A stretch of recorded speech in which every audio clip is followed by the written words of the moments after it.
Welcome to another episode of The Brand Called You, a video and podcast show that brings you leadership lessons, knowledge, experience, and wisdom from hundreds of successful individuals from around the world. Today, it is my privilege to welcome not just a very, very dear friend, not just a highly accomplished entrepreneur, but a fellow YPO who is now in a very, very senior role giving back to YPO, Mick Verjee. Mick, welcome to the show. Thank you, Ash. It's a privilege to be here, an honor as well. Thank you very much. Thank you. Mick is the CEO Custom Gateway International, which is a cloud-based software platform. He's a partner in SMAC, which is an on-demand production and mass customization of consumer products. And as I mentioned, he's a fellow YPO. So Mick, tell me, what would you say are three key milestones in your life or your career?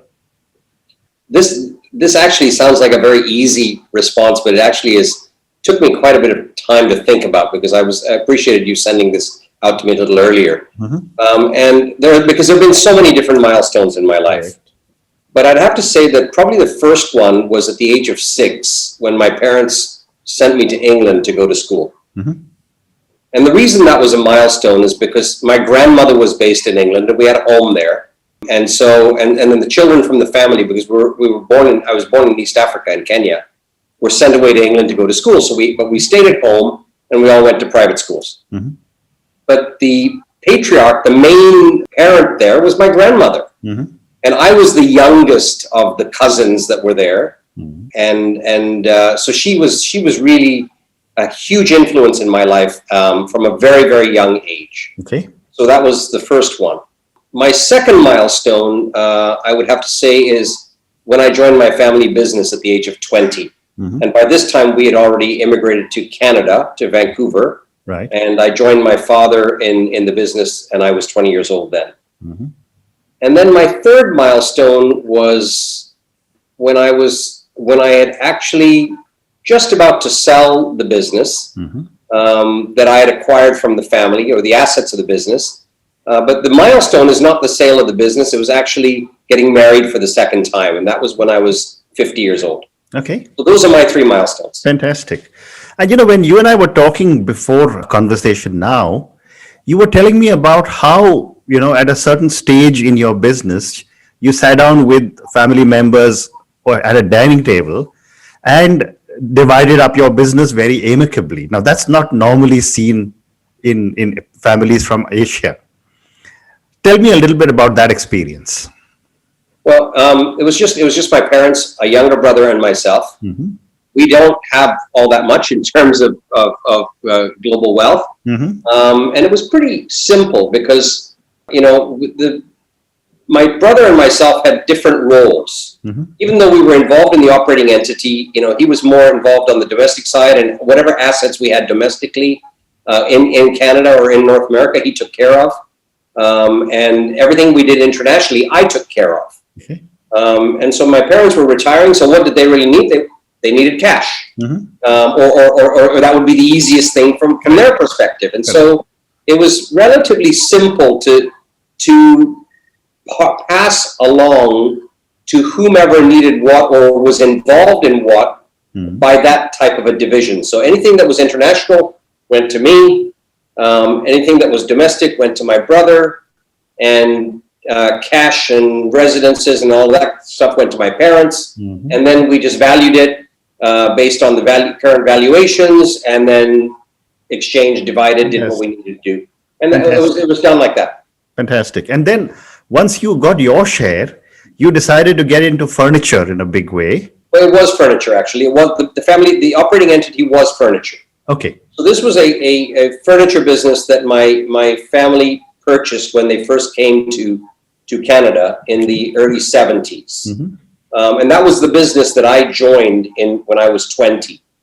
And when they purchased it, it was a small manufacturer in Vancouver. And then by the time I joined, my father and my uncle at the time had built it to a relatively sizable manufacturing business from a Vancouver perspective, not from a China, India, international perspective, but from a Vancouver perspective.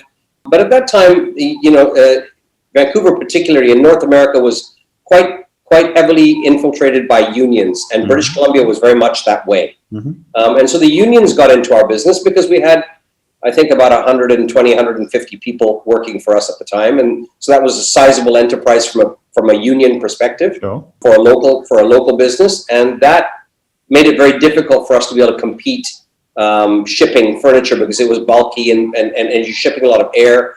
So it made as our costs went up, it made it harder for us to compete in different markets. So at that point in time, my father basically put me on an airplane in my very early 20s. I think I was just 20 or maybe 21, and I was sent off to Taiwan to figure out how to bring lower cost furniture that we could then import and redistribute. And so that was how that's how I got involved internationally from a very young age. And ultimately, we shut down manufacturing within a few years, and everything went offshore, and we became importers. And then moving from being importers to being designing and developing our own product and OEM manufacturing it under OEM basis. And then finally, we went into contract manufacturing, where we would contract manufacturing space at facilities for our own production to bring in and primarily sell into the North American market, although we shipped about 20 countries around the world, including India. Wow. So let's now come to your current company, Custom Gateway International and SMAC. And you did mention to me that SMAC is the holding company and Custom Gateway International is the operating company.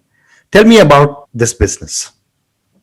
So after I had the opportunity to, as we divided things up, then this operating entity went to me. This is the furniture business. And then I had the opportunity to sell. It was an asset sale. It was after the 2008 crisis, where we took a big dip and a big hit. And then we built it back up, and we sold in about 2011. At that point in time, I was probably more than exhausted. I was burnt out. I was ready for a change. I needed a break, and so I went forward with the asset sale, and then took just some time off. Got married again for the second time, and started to actually do something that I'd never really done, and take my time for me, and have a bit more of a balance than what I'd had the previous 30 years happening in my life. So a couple of years into that, I started, and I wasn't working. We were traveling, and it was just very passive investments, and I got bored. And of course, being in YPO, you're around a lot of very high energy, passionate people that are always doing things. And a YPO friend approached me and said, "Look, what are you doing? Would you like to get involved in a potential investment in a project we're looking at?" They were looking at a business in the UK to invest in. It was a technology business. And this technology was a technology platform that enabled mass customization. Okay, so all that really meant was, it's like Uber, like an Uber app. Uber basically matches somebody that wants a ride with somebody that can provide a ride. And the business that we were looking at was an app, or was app-based, where it matched somebody a retailer or a brand that wanted to have something customized or produced in a quantity of one with somebody that can do that. And both had to be on the platform. So I went to look at it. Because we spent time, it was summers in London, so I went to look at it, and I was intrigued. What intrigued me was that this was, in my mind at that time, it was a disruptive model, or potentially a disruptive model. And by this I mean that the retail supply chain typically is hamstrung by retail in inventory. Correct. It's the biggest issue and the biggest problem. And this model that we were looking at basically eliminated the need for inventory. What the model was, and which is the on-demand part, is that once you put something up online, you're selling it. And once it's sold and entered into the shopping basket, then that order will travel on the platform and go to a fulfiller that will basically print on the product that has been purchased, or the unit, and then drop ship it to the consumer. So it's fulfilled after it's been sold. Wow. And this, to me, I saw this as a as a rapidly growing model that would be really interesting to retailers and brands as you started to build more of a network and infrastructure of people on the platform. And that's basically what we entered into. So we made the acquisition, or investment, I should say, not acquisition, made the investment, and then at the same time negotiated. So the investment we made was in a company called Custom Gateway Limited in the UK. And then at the same time, we negotiated a perpetual license for the technology for all of Asia, which includes India and the Middle East and China and that whole geography, Australia, Japan, everything in between. Okay. So that's what we're running now, and that's Custom Gateway. So tell me, in a business like this, on the one side, the big positive is that there is no inventory, but the big, I don't know if I can call it a negative, is that it takes time to fulfill the customer's order. No. How do you manage customer expectations? Oh, no. It doesn't take time. Actually, basically, your fulfiller, your supplier, is sitting on what we call blanks. I see. Okay, so let's say it's a T-shirt that you're printing on. They're sitting on blank T-shirts, white color, blue color, green color, red color, in the different 5 different sizes, in the different colors. And then all they're doing in the last bit is just printing on it, printing the image, whether it's a Disney image or Manchester United or whatever that image is that is being purchased. That's being printed on the T-shirt. It's being packed and drop shipped. So from the time you purchase it to the time you get it, it could be anywhere from 2 days to 7 days. Wow. But then this should then redefine retail quite considerably. Yes, absolutely. So just last month, we had a record month. So in November, it was over 2 million pieces in the month. Wow. So, or transactions, I should say, 2 million transactions in the month. And, I think businesses like yours would probably have benefited a lot because of the lockdown, because everyone is moving online. Absolutely. Wonderful. Having built so many businesses, currently running a fascinating new age business, what are the core values you believe in? This is something I learned from my father. This is something he taught me a long time ago. He said to me, he says, look, your word is your bond. And so to me, this is a value that I've always believed in and always held on to tight. So I believe, or at least I want to believe, that people that know me can trust in the fact that if I say I'm going to do something, I'm going to do it. And to me, this is a very important core value that I try to instill also in the people that work with us or work with me, but also in my family, my children, something that I've always believed in. And I expect the same from people I deal with. If they say they're going to do something, I expect that they will do it. I give them the benefit of the doubt that they'll get it done. That's one of the key ones for me. Okay. And now moving on, you've run businesses as CEO, you're a YPO member. You've looked at businesses, you've exited from businesses. Tell me, what do you think are some of the key qualities a CEO should have? A CEO of your and my, or my vintage, not your vintage, but my vintage, is struggling today because things are changing so fast with technology and how to stay ahead and how to just keep up with what's happening with how the economies are shifting and moving. Is a challenge in itself. That's one of the other reasons that I was very excited to enter into what we did, because it is technology and it's working with young people, and it is breaking new ground. And so that keeps me, at least a little bit abreast of what's happening in the marketplace. But this is the biggest challenge. It's staying on top of where are we going?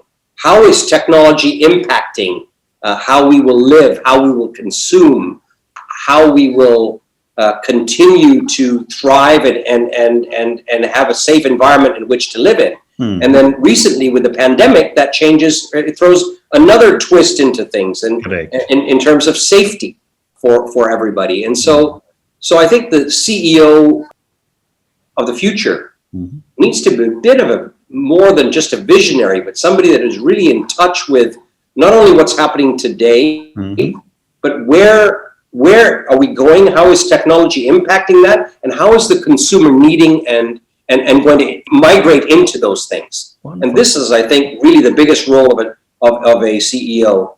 And then ensuring that they have the the plan to be able to keep up and get ahead of the curve. Wonderful. So let's move to the next segment, Mick, and let's talk a little bit about YPO. And you're leading a whole region currently. My first question to you is, when did you join YPO and why? I joined YPO in, I think, the year 2000.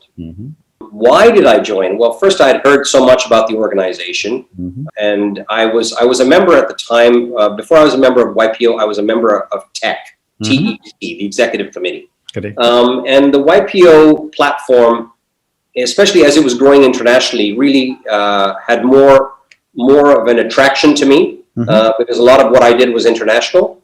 And then once before I got in, I didn't realize how impactful it would be on my life until I got in, and until I started to be a lot more involved. And you know, the saying is that you take out of something what you put into it. Correct. And I really believe that is absolutely true when it comes to YPO. Very well said.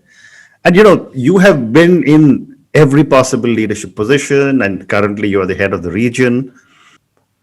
What has made you give back so much to YPO? Well, I've actually received more than I've given back. Wonderful. Okay. I'm blessed to have friends like you around the world. Because I was involved in YPO or have been involved in YPO internationally, I have a lot of international friends. As you know from our previous discussion, I don't have a formal university education or degree. I left before I graduated.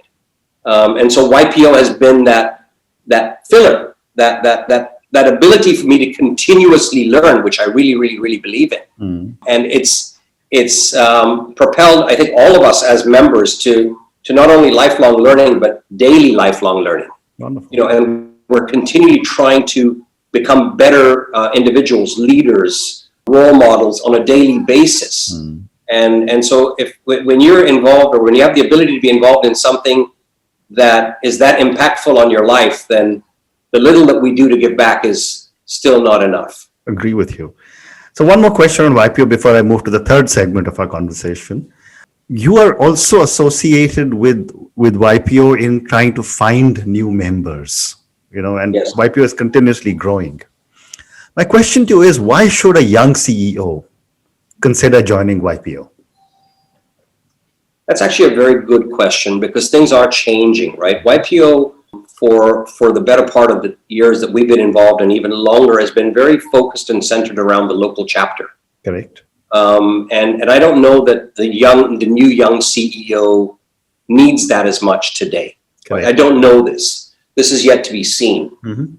But at the same time, what YPO does do is it offers you an opportunity to be involved in something that is relevant throughout your life. And so what may not be something that is there today, you know, specifically for a CEO from a business perspective only, there are a lot of other surrounding aspects of YPO, because it's not just for the member, it's for the family.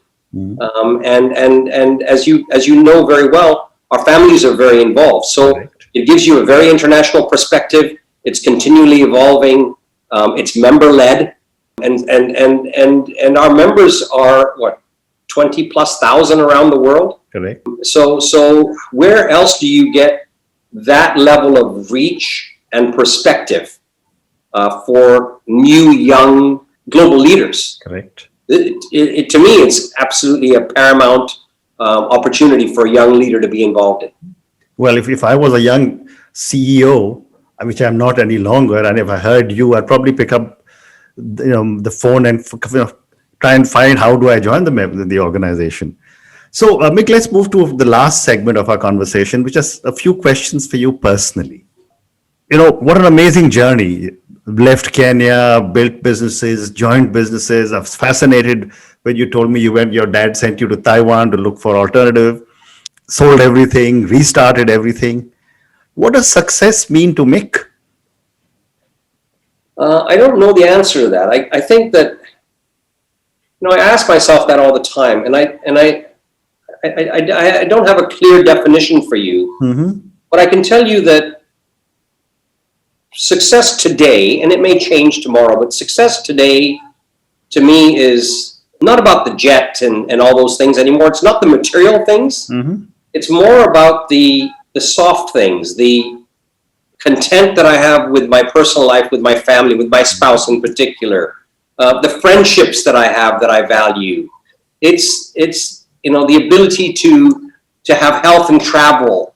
These to me are more important now in my life than slaying the dragon and all those climbing up the ladder and the material type things that we when we were younger, maybe that meant more. Now it's more about how I live my life, who I can share it with, the laughter and the joy that we can have. These I think at this moment in time, that's more about to me. If I can't do those things and I am not able to get there, then I don't think that I've arrived where I need to be successful. It's more the balance. Fantastic. And a follow-up question to that is that where do you draw your inspiration to keep on wanting to reinvent yourself and keep doing newer and newer things? I draw it from people that I come into contact with, people like yourself. I love the ability that I'm in a position where I can meet people, intelligent people, successful people, driven people, and people that are prepared to share openly all the time around this organization. I draw a lot of inspiration from fellow friends and members around the YPO world. And that, I think, is probably the well that I go to the most. Wonderful. My next question, I think I have time for 2 or 3 more questions. My next question is that if you, Mick, were a role model to millions of children who closely followed you and your life choices, what is the one thing you would change in yourself? I would have completed my university education. Okay. I would continue to do that. I think that the speed at which things are changing now, 1 degree is not enough. Okay. I think that we have to constantly be challenging our mind and keeping it sharp.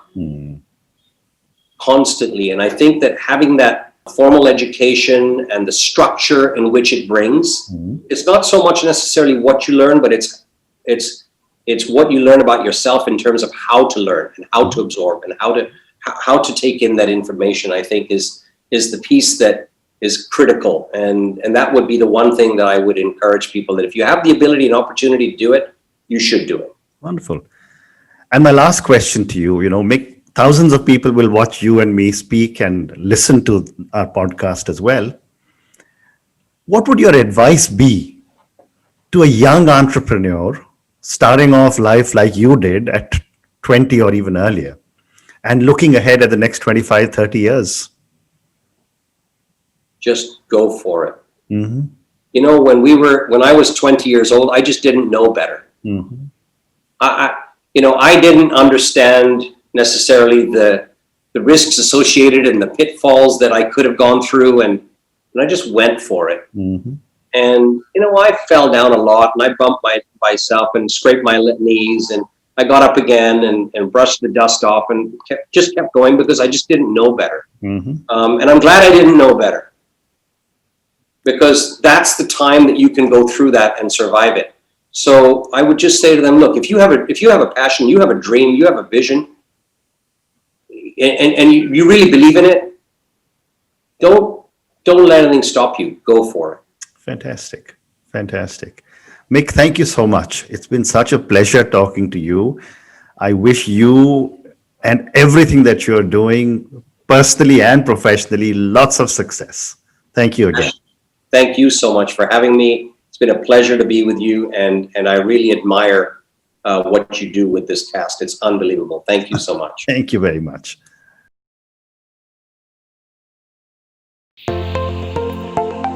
Thank you for listening to the Brand Called You videocast and podcast, a platform that brings you knowledge, experience, and wisdom of hundreds of successful individuals from around the world.